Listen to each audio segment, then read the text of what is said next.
Well, take a look at this. These 11 men right here, formerly on Connecticut's death row, will not be executed. The death penalty was struck down in our state in 2012, but these men that were already on death row were still in danger of being executed. That was until today, a ruling from the state's highest court. News 8's Bob Wilson joins us live tonight from Hartford with reaction to that. Bob. Yeah, a lot of reaction at the Capitol tonight. We talked to the governor there, and they understand the ruling. They say they kind of expected that.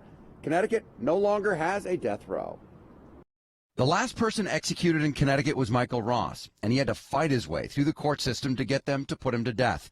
Today's High Court ruling of 5-2 found the death penalty is cruel and unusual punishment. Our heart goes out to victims, of course, first and foremost, but the court decided to strike the death penalty in Connecticut, and that's what they've done. In 2012, Governor Malloy and lawmakers struck down the death penalty, taking it off the table for any future sentencing. But there were still 11 men left on death row which could still be put to death. That is, until today's ruling, according to Quinnipiac law professor Kevin Berry. They repealed the death penalty for future crimes. They did not repeal the death penalty for those people who were on death row. They did that deliberately. Now, the Chief State's Attorney's Office says they will now begin the process of reclassifying those death row inmates from death row to in-prison life without parole. But what happens to those 11 that are on death row now? Does that mean they go back into the general population? We talked to the ACLU about it, and their attorney says they believe they should be given at least a chance or a shot at it.